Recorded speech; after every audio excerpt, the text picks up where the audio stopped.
back to the Wild Robot Escapes. We are on chapter 26. And if you recall what happened in the last chapter, it ended with tornado season coming about. So chapter 26 is titled The Tornado.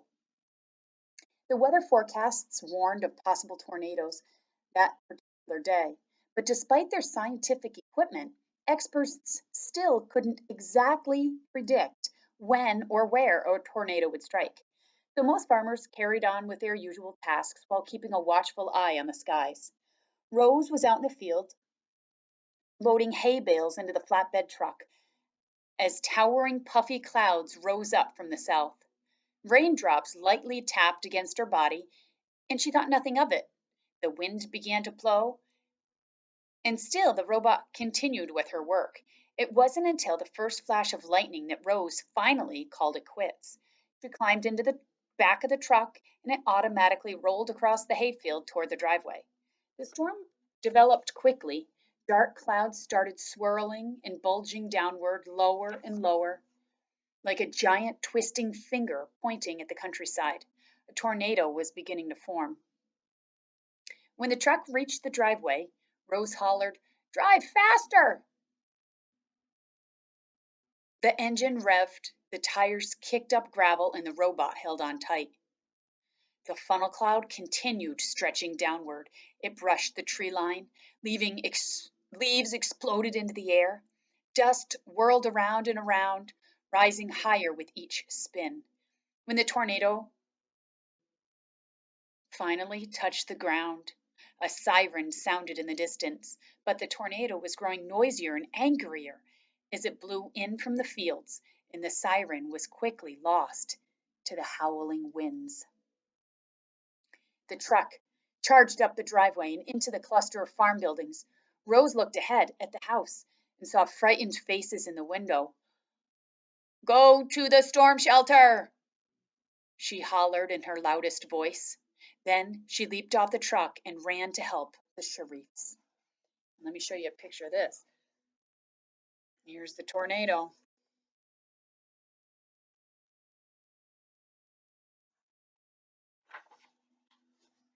Leaves and sticks flew sideways, whipping against the robot's body, knocking her off balance.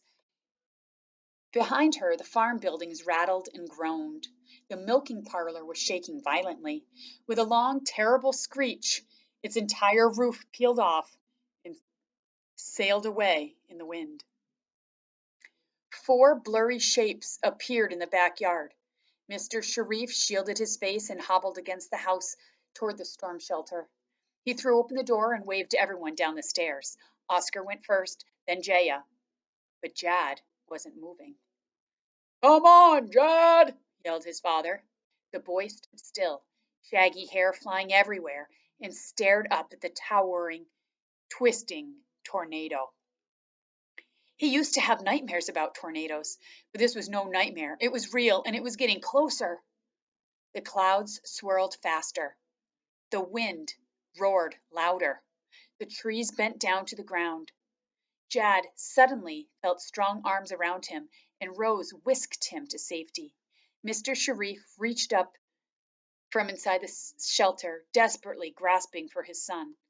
And just when Rose thrust the boy into her father's arm, a blast of wind slammed the shelter door closed and swept our robot away.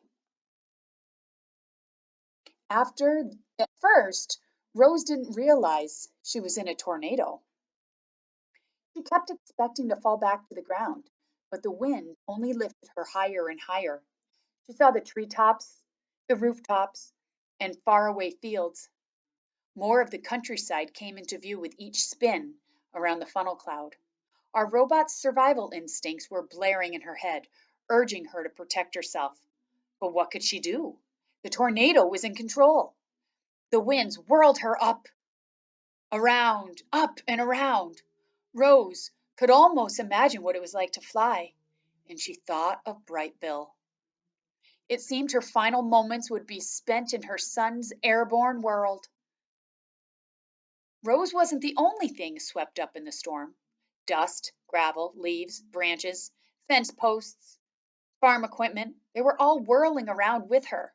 The robot was pelted with flying objects, both big and small. She never even saw the shovel coming. The heavy tool wheeled around the tornado and clang! It hit the back of her head. Everything suddenly went dark while Rose was still up in the sky. Holy cow! All right, chapter 27, The Broken Robot. The Sharifs found their robot powered off, lying in a ditch by the road. Her left leg was crumpled beneath her torso, her right arm was twisted around a tree trunk, and her whole body was covered with new scrapes and dents. Together, the family heaved Rose into the bed of the pickup truck where Oscar was waiting. The dog sniffed her broken body while the Sharifs climbed in beside him. Then Rumbler turned around. I'm sorry, Rambler turned around, so that's the truck's name. The road was littered with debris from the storm, and the truck had to drive slowly. As they bounced along, Jad pressed the button on the back of Rose's head.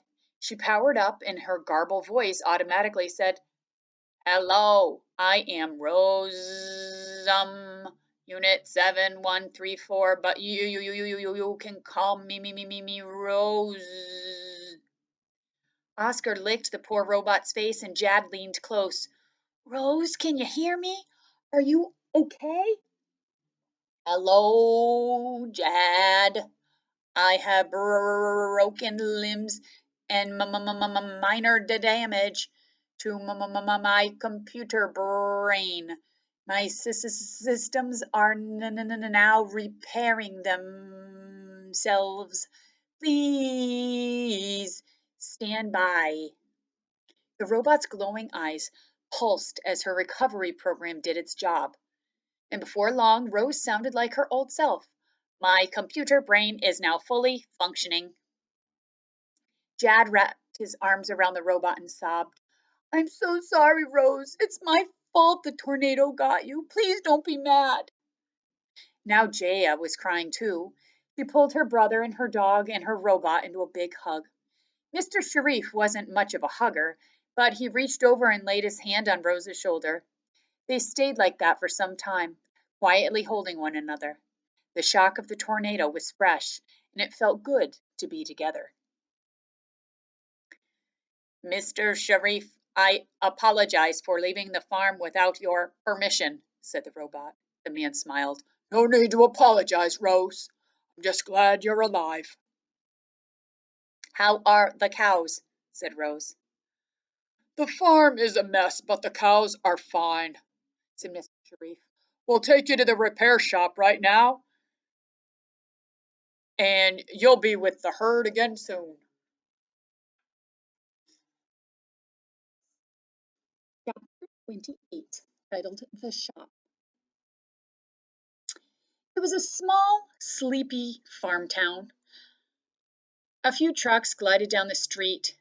A few humans sat on porches. A few stores lined the main square. Rambler parked in front of a bright white building. Then Mr. Sharif left the children with Rose, and he limped inside. "Welcome to the Tech Lab shop," said a woman in a white suit. "My name is Nadine. How may I help you?" Mr. Sharif was distracted by all the robots on display in the shop. They came in a dazzling variety of designs and colors and sizes. Standing still, eyes glowing, they calmly waited for someone to put them to work. When the man spotted a Rosem unit, he suddenly remembered why he was there. "I'm the owner of Hilltop Farm," he said, "and we were just hit by a tornado." "I heard the siren," said Nadine. "Is everyone okay?" "My family is okay, but I've got a Rosem unit outside who's in bad shape." The woman called over her shoulder, "Patch, bring the Rosem repair kit." A robot marched into the room carrying a large case. He looked similar to a Rosem robot, but he was shorter and wider. The word Patch was lightly etched on his torso. Mr. Sharif led Nadine and Patch out to the truck where the children were chatting with their robotic friend. Patch quickly scanned Rose's broken body and announced the cost of the repairs. The man stroked his chin, mulling over his options, until the children blurted out, "Just fix her!" Mr. Sharif nodded and Patch sprang into action. With smooth, precise movements, the robot gently placed Rose on the ground. Then he grasped her broken arm and her broken leg and twisted. There was a thwip sound as each limb popped loose. Then he took new limbs from a case and thwip, he popped them back into place. In a matter of seconds, Rose was whole and back on her feet. "Robots never seem to amaze me," said Mr. Sharif, admiring Rose's shiny new limbs. The makers really outdid themselves with these ROSAM units, said Nadine. However, you have our most basic unit. Would you like to upgrade her software or adjust her settings or polish out those scratches? Will there be an extra cost to that? Nadine smiled. I'm afraid so, she said. This basic unit is fine, said Mr. Sharif, but I need to order a work crew. Could you send one over to fix up my farm? Not a problem, said Nadine. I'll send a crew over immediately. And last chapter of the day, chapter 29, titled The Aftermath. Hilltop Farm was hardly recognizable. Buildings were flattened, equipment was missing, and debris was everywhere. The farm had no electricity, and the computer system was down. As Rose picked her way through the rubble, she realized she was off the grid. It would be hours before Mr. Sharif could track her electric signal. Was this the moment of her escape? No, Rose couldn't leave the Sharifs, not like this. Instead, she did what she could do to help. The tornado had left behind a winding trail of destruction. Thankfully, it hadn't destroyed everything. The barn was leaning to one side, but it was still standing. Rose forced open the door and found the cows nervously bundled together in the corner. You are all safe now, said Rose in her calmest voice. How is everyone feeling? The robot was answered by a chorus of moos. How do you think we feel? I'm a nervous wreck. My whole life flashed before my eyes, they said. The robot raised her hand to quiet the crowd. I am afraid the tornado destroyed much of the farm, including the milking parlor. The cows gasped. But my udders are about to burst, cried Tess. Would you like me to milk you the old-fashioned way? Said Rose. One look at the robot's clampy mechanical hands and Tess shook her head. No thanks, she said. I can wait. An emergency crew is on its way, Rose explained, but we cannot be here while they work. Please follow me. Rose carefully led the herd outside, through the wreckage and down to the pasture. Some of the fences were missing and the herding machine was broken, but the cows promised not to wander off, and they began grazing in the wind-blown grass. 3 massive trucks rumbled up the driveway, doors swung open, and a crew of robots climbed out.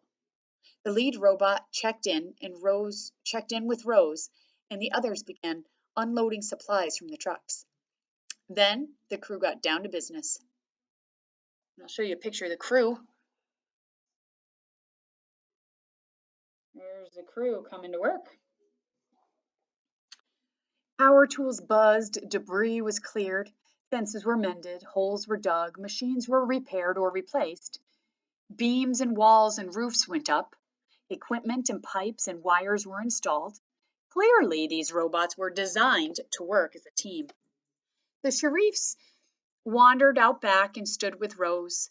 They watched as their farm was rebuilt before their very eyes. Several crew members marched over to the house.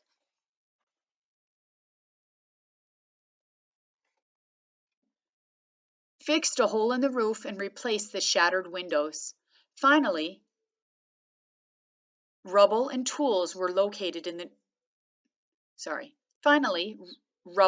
all tools were loaded into the trucks, and the robots fell in line.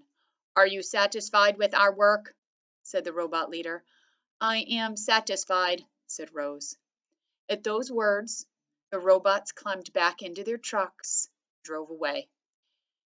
Hours after it had been devastated by a tornado, Hilltop Farm was now better than ever. The end for the day.